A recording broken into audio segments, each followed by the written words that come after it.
हुन गइरहेको छ। यसमा चाहिँ माघे सङ्क्रान्तिदेखि मादल बाजाहरू बन्द हुन्छ भने साउने सङ्क्रान्तिपछि मादल बाजाहरू फुकाएर रमाइलो गर्ने प्रचलन पनि छ। त्यसकारण आज यस थलाबाट हाम्रा आजका मुख्य पाहुना ज्ञानेन्द्र पुन मगरज्यूले मादल फुकाइसकेपछि आजदेखि हामी आफ्नो गाउँघरमा मादल बाजा बजाएर रमाइलो गर्दै जानेछौँ। यसको आफ्नै केही महत्त्वहरू छ। किन भन्दा माघे सङ्क्रान्ति ऋतुमा भर पर्छ। माघे सङ्क्रान्तिदेखि किरा फटेङ्गाहरू बडौला भ्यागुताहरू पनि जमिन मुनि शान्त तरिकाले बस्नु भएको हुँदा हामीले पनि मादल बाजा बजाएर उनीहरूलाई चाहिँ हामीले डिस्टर्ब गर्नुहुन्न भन्ने एउटा कथन छ। र अहिले उनीहरू सबै बाहिर आइसके। उनीहरू भ्यागुताहरू पनि हामीले कराएको सुनिरहेका छौँ। त्यसकारण अब हामीले त्यो समयमा हामी पनि मादल बाजा बजाएर आफ्नो संस्कार संस्कृतिहरूमा रमाइलो गर्ने हामी उद्घाटन सत्रमा छौँ। आजको यस कार्यक्रम मादल बाजा फुकाउने उद्घाटन कार्यक्रम हुँदैछ। हाम्रो प्रमुख अतिथि ज्यूहरूबाट चाहिँ आज हाम्रो मादल बाजा फुकाउने उद्घाटन कार्यक्रम हुँदैछ है। उद्घाटन कार्यक्रम भइरहेको छ।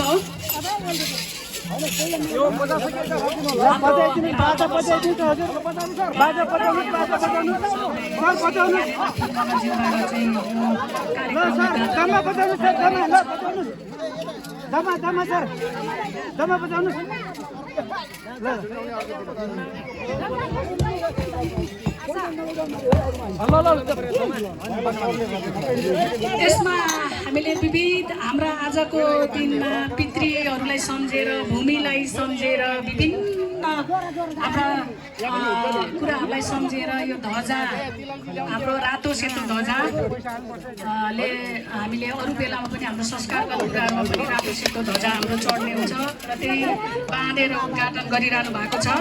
हामीले आजको यस दिनलाई कतिपय ठाउँमा भूमि पूजाको रूपमा पनि मनाउने गर्छौँ। कतिपय ठाउँमा ग्वालाहरूको पूजा भनेर पनि भन्ने गर्छौँ। र कतिपय ठाउँमा हामीले विभिन्न प्रकृतिका कुराहरू जम्मा गरेर पूजाआजा गरी साँझ पख लुटो फाल्ने कार्यक्रम पनि गर्ने गर्छौँ। र विशेष गरी साउने सङ्क्रान्ति र यसलाई लुटो फाल्ने सङ्क्रान्ति पनि भन्ने गरिन्छ। हाम्रो उद्घाटन कार्यक्रम भइरहेको छ। ल अब एकचोटि बजाउनुहोस् त।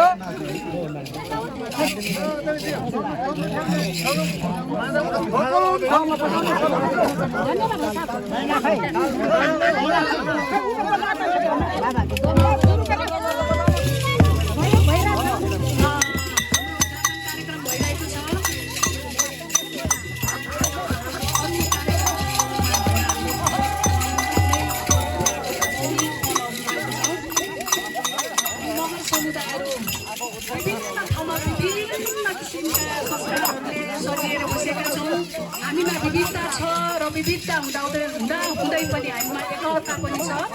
त्यसकारण हामी संस्कृतिको धनी भन्न पनि रुचाउँछौँ। हामीसँग टोल गाउँ